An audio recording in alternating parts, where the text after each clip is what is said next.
Will we wake up to a minority government?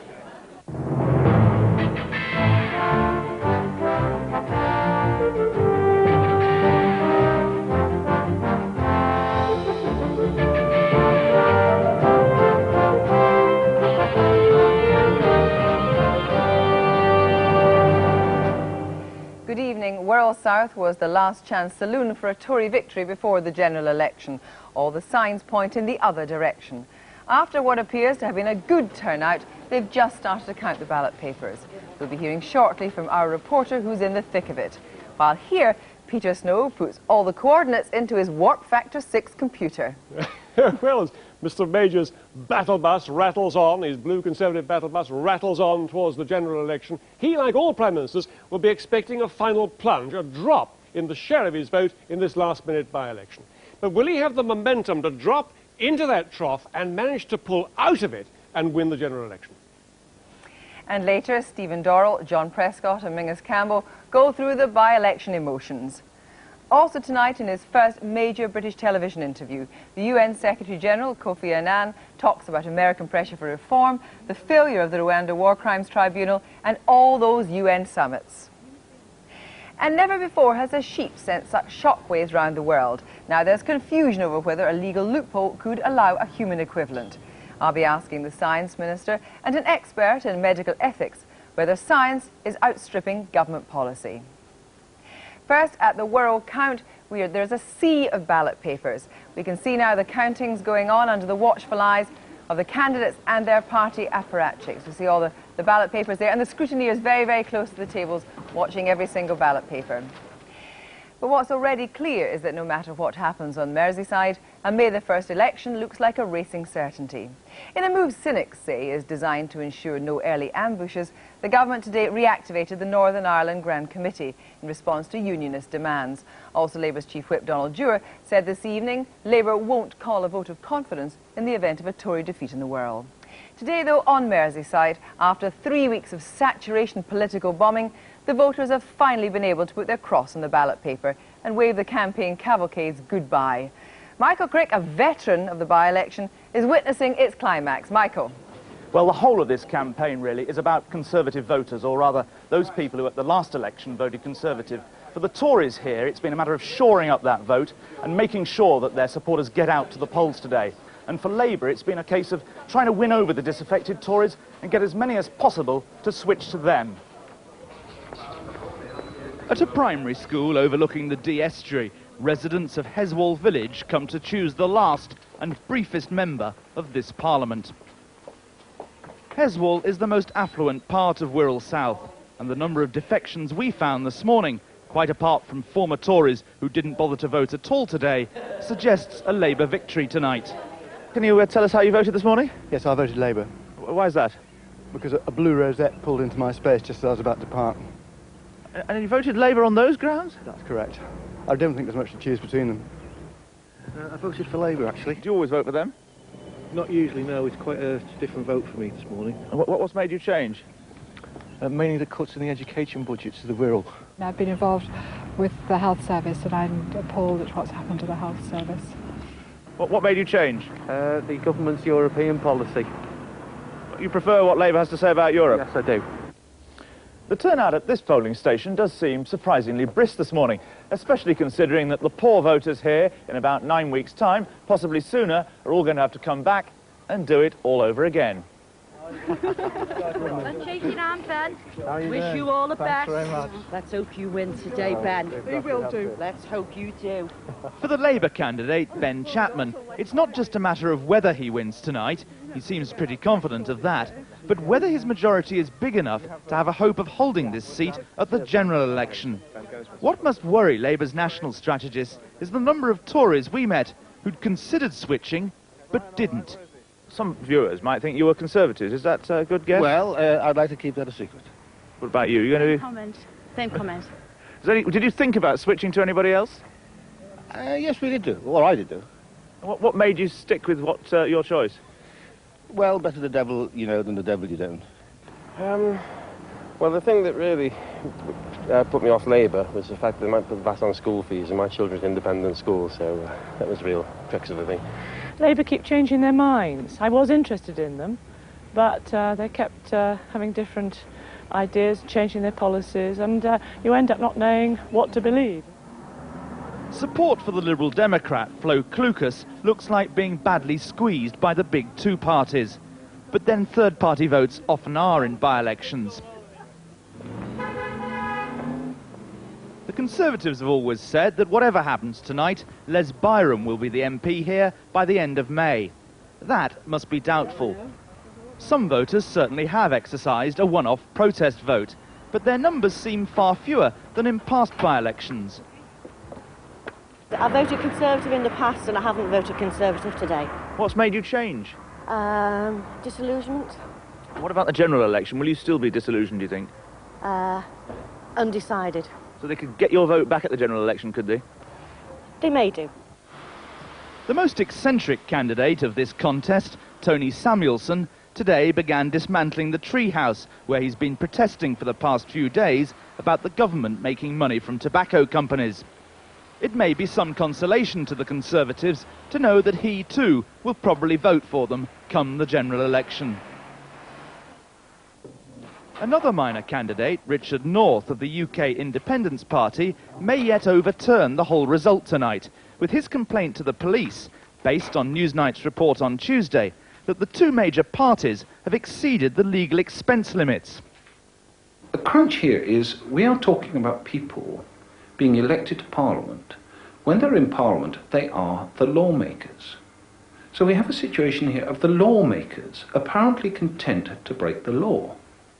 Merseyside police say they won't investigate, however, unless they hear from the returning officer. Back now to Michael Crick. Fair to say the turnout was higher than expected on the predictions? Well, I think so, yes. The first ballot box that was opened showed a 73% turnout, which is pretty good for a by-election. It's not quite record-breaking, but pretty good, especially considering it's February and all the voters are all going to have to come back in a few weeks' time and vote all over again. I mean, they've only been voting today for an MP who's going to be in for a few days or weeks. You say the turnout's been good, but the mood of the voters is clearly quite downbeat. Better the devil we know than they don't know. Worry about Labour keeping changing its policies. Nothing particularly positive in this campaign at all.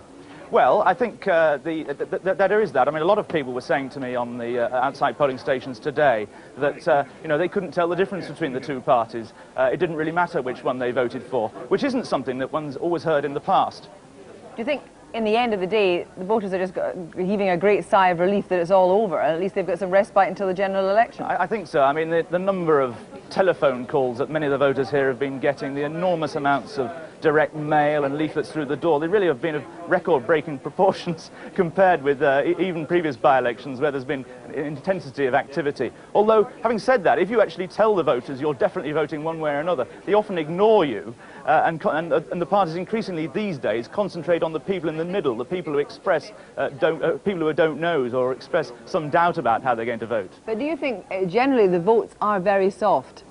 I don't actually. I don't think it's like it has been in past by-elections where you've seen a vast number of people who've delivered a protest vote and then quite obviously would go back to the Conservative Party at the election. I think the surprising thing from talking to voters coming out of polling stations today was how few people talked of their vote in terms of a protest. I think that people have now largely made up their minds how they're going to vote at the general election, or at least certainly have done a lot more so than in the case of by-elections 2 or 3 years ago. And just quickly, Michael Crick, do you think that the big parties are quaking in their shoes at the thought of an investigation into election expenses?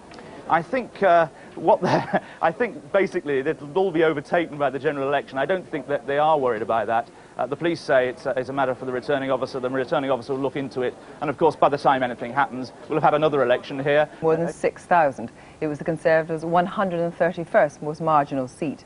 But with polls taken during the campaign consistently showing a Labour lead of nearly 20%, the indications are that that majority has vanished. Will Wirral South go down in memory as the beginning of the end? In a moment, Stephen Dorrell, John Prescott and Menzies Campbell put their oars in. But first, the real nitty-gritty from Peter. Well, 2 measures to keep an eye on in this Wirral South by-election tonight. First, of course, swing. Now, here's our swingometer, and here are the blue Conservative seats that are vulnerable to each point of swing to Labour. Now, what does Mr. Blair need for an overall majority in the House of Commons? He needs to turn something like 55 of these blue seats red to achieve a swing of 4.5%. That would see him back with a Labour majority of 1. Now, if he wins the Wirral South by-election tonight, then he will have achieved a swing of something like 8.5%. Now, this seat here is Wirral South. As you can see here, for a swing of 8.5%, it's turned red. Now, that, if repeated all over the country in the general election, would achieve a hefty Labour majority of something near 100. So that's one measure to look for in tonight's by-election. Bear in mind, of course, that governments tend to recover, so maybe if Labour achieve a swing of 8.5%, they won't get that much in the general election. Anyway, that would be a pretty good win for Labour. The other measure, the drop in the governing party's vote in this last-minute by-election. Now, there's Mr. Major's battle bus, and it's off to try and get across the winning post in the general election. He will expect a drop. Governments do tend to drop in last-minute by-elections. Here's the trough into which they tend to drop. Here's the winning post here. What happened in the past? Well, let's first of all go back to 1992, when in 3 by-elections before the last general election, Mr. Major's battle bus indeed dropped into the trough, but it had the momentum to pull out of the trough, and it was minus 6.5% the drop in that by-election. Here's Mrs. Thatcher in Truro in 1987, that by-election before the 87 general election. There's her battle bus going down into the trough, pulling up, heaving up, winning the general election. She went down just 7% in that by-election. Again, Mrs. Thatcher, Darlington by-election, 1983. Down it went, right down the bottom of the trough, heaved its way, yes, just over the line, made it to the winning post, minus 8.5%. Now, other people have had rather different experiences. Here's Harold Wilson in the Ayrshire South by-election just before the June 1970 general election. Watch his red battle bus going down into the trough, whoops, stuck up to the axles in the water there, minus 13%. Labour suffered a drop in that by-election, couldn't get out, couldn't get up the slope, couldn't win the general election after that.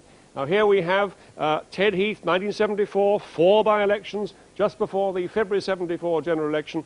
Down goes his battle bus, right down, further than the axles, halfway up the bus, the mire goes, minus 16%. No way he was going to get up that slope out of the trough to win the general election. Jim Callaghan, 1979, Liverpool Edge Hill. This was one dickens of a drop, a final plunge of no less than minus 28% in the governing party's share of the vote. There was no way Jim Callaghan was going to get out of that mire and win the 1979 general election. So, what does this tell us? Here are the winners, here are the losers. We can draw a line of roughly 10%, below which, if you get an 11, 12, 13%, more than 10%, clearly you're looking badly placed for the general election. But if Mr. Major tonight, in the Wirral South by-election, can achieve a drop of less than 10% in the governing Conservative Party's vote, maybe he has a hope of winning the general election. Kirsty. Well, Peter Kellner spent the day in the constituency speaking to voters, checking out polling stations and generally taking the air. Peter, from your perspective, as opposed to the perspective here in the studio, what are the markers we should be looking for? I'm taking off from Peter Snow's last graphic there. There's no doubt that Labour will win this by-election. The question is by how much. If the majority is less than about 3,000, then the Conservatives, I think, would have justice in saying, yes, they're recovering, they could get back both locally and nationally from that sort of defeat.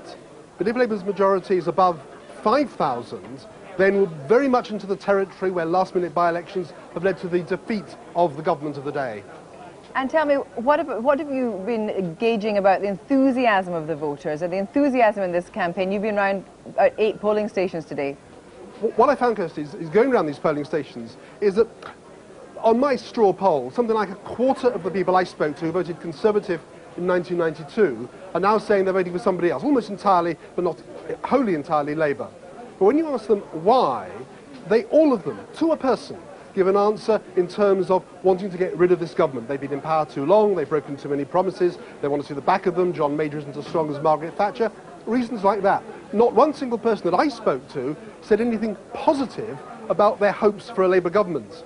But if that's not such good news for Labour, I think the bad news for the government is that equally, none of the people I spoke to were talking about this just being a short-term by-election protest vote. They all made it quite clear to me that this was effectively the general election part 1. There's nobody I spoke to who thought they were going to change back over the next 9 weeks. So your sense is that people are feeling a kind of long-term depression rather than enthusiasm about an incoming government. It's really, they're voting not necessarily negatively, but rather downheartedly. I think it is negative, but it is determined. It's not simply the short-term, mid-term protest vote you get in some by-elections. This is a negative vote, in my judgment, of the people I've spoken to, of people who are looking forward to getting a different government in Downing Street, more because they dislike the Conservatives than because they actually like New Labour. Peter Kellner, thank you very much. Stephen Dorrell, it's not mid-term blues. It doesn't seem to be a protest vote, and the turnout appears to be quite high. How do you count for what looks like a definite defeat? Well, we'll see what the result is, but I must say Peter Kellner's experience talking to people in Wirral South is different from the reports I get from every one of the people that I talk to who've been to Wirral South, and different indeed from my own experience from the time I was there. What I was told, and what all my colleagues have been told, is a large number of people saying, we're going to kick the government because it's a by-election, but don't worry, we'll be back when the general election But isn't that comes. rather patronising? Because from what we hear from both Peter Kellner, Michael Crick and so forth, people are actually thinking much more fundamentally about this and saying, look, you know, we've had it now, we want to change. It might not be a great positive vote for Labour, but it's a vote against you. Well, it can't be described as patronising. I'm simply reporting what people say. What they've said to us is, we're dissatisfied, we think the government needs to be kicked, but we'll be back when the general election comes. You've got 8 weeks to turn it around. I mean, you must be dead in the water. Those people say clearly they're intending to come back tonight. John Prescott, what Peter Kellner also said, that there wasn't any great enthusiasm. People were saying time for change, but they weren't actually espousing great Labour policies. I don't know how we can just say that from talking to a few people. Let's wait for the result.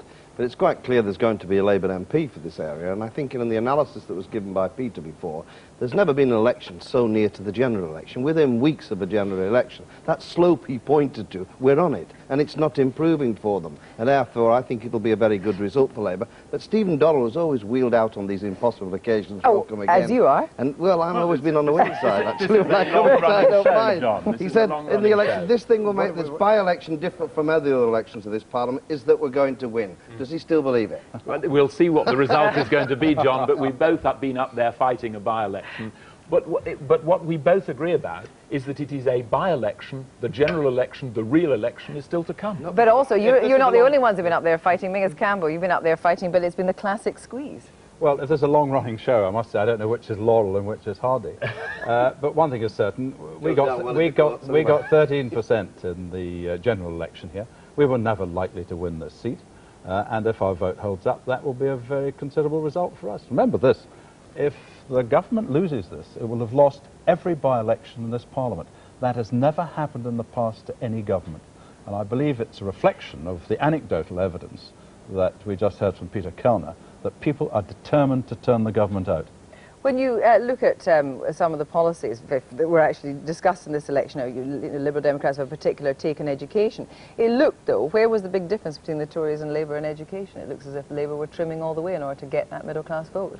Well, not just in education, but if you take things like crime and punishment, law and order, every time Michael Howard opens his mouth, he's outflanked by Jack Straw. There's no doubt that Labour has set out as hard as it possibly can, not least with a candidate, I may say, who joined the Labour Party less than a year ago and is going to be an MP by the end of this evening's proceedings. He's a former diplomat. I mean, they've chosen someone who's the newest of New Labour, which perhaps reflects the kind of length the Labour Party is willing to New Labour, new Labour. Well, he actually is he is a local person out of the only one. You have to draft in your third candidate from Liverpool. Came but at least across the river. Yes, but the third candidate, in one election, first time you've got three candidates. Well, you had two as well. But John Prescott, were you at ease with David Blunkett saying that they wouldn't even encourage parents to hold ballots to see whether or not they wanted grammar schools to end or not? Were you at ease with that? I think we made the case about education in that constituency, and we're going to be seeing. Every minister that came up talked about education. Mr. Stephen Dorrell, he's the health minister. Did he talk about health, even though it was the issue that most people cared about in the Wirral? He talked about education. We took him on education, and we're going to see the result. It'll be a Labour MP. You didn't even persuade your own candidate, John, of the position that Labour's seeking to take on education. Well, we persuaded the electorate. Well, you didn't persuade your own candidate. So if you can't persuade your own candidate, you're in some difficulty. Stephen Dorrell, you also made sure today, did you not, that you're going to have the longest possible time to regroup to May the 1st by, allowing the Unionists to have their reactivated Northern Ireland Grand Committee. That was just cynically a move to make sure you had time in your hands. Not at all. We've always made it clear. We have always made it clear this was a 5-year We'll do what they Parliament. ask. And what we shall be doing between now and May the 1st is setting out clearly the differences between the government and Labour, and you will see the gap close. Well, I tell you, John Prescott, you've already... This government can be bought. Your chief whip has already said that you're not going to go for a vote of no confidence. But on the line we have Margaret Ewing, the SNP's Margaret Ewing. What exactly are you going to do in 10 days' time? Well, good evening, Kirsty. We've tabled our motion of no confidence because we clearly have no confidence in the government. We saw 2 examples of it today, one of the Gulf War syndrome and the failure of the Prime Minister to be able to give any deadline for the raising of the BSE crisis. And we just feel that we're at the stage now where the government should be pulled down, and it's really a challenge to all the other opposition parties to come along with us.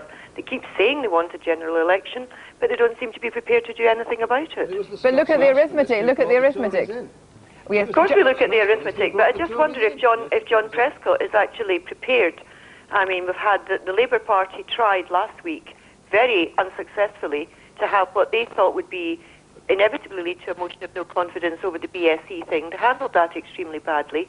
Are they prepared now to say, if the government goes into a minority tonight, that they are prepared to bring the government down and allow people to actually have their say? Before I come to John Prescott, all of the opposition parties that I know are prepared to bring the government down, with the sole exception of the Ulster Unionists, because they believe in the next 2 or 3 weeks they may be able to extract yet more from the government.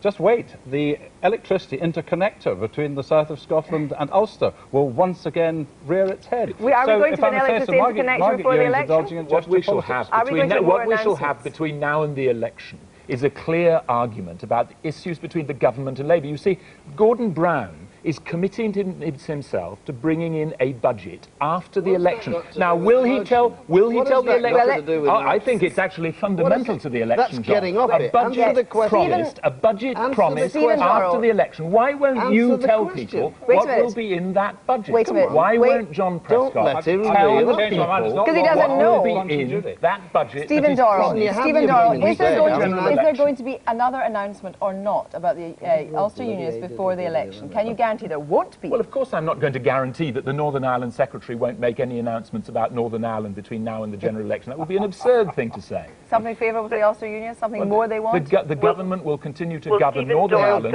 as the rest of the United Kingdom until election day. Margaret Ewing, you want to back in? Yes, I was going to ask Stephen Dorrell, will his government be prepared to lift the ban on Irish beef in advance of anyone else in order to hang on for another few weeks?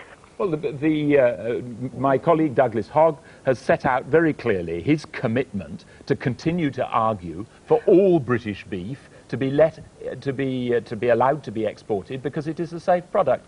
But I think that these are all important issues. The fundamental question that will have to be answered by Labour is what is in their secret agenda, this budget they promised but they won't tell us about. That is for Act 2. Thank you all for now. That's the end of that's the end of the MP's first shift.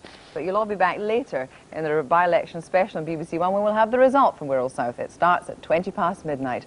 Now, quick look now at the front pages. Here we are, same again on the Times. Ulster deal to protect Major until May the 1st. Last gasp deal by Major with the possibility of more to come. Major will fight on to May the 1st, says the Telegraph. The Independent, New Labour motors home. Financial Times. Blair gets his feet under the table with business. And just a quick look at see what some of the tabloids have. Could we now raise the dead? This is the latest question to come out of the genetics debate.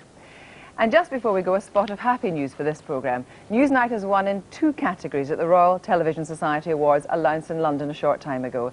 Interview of the Year went to Jeremy Paxman's interview with Neil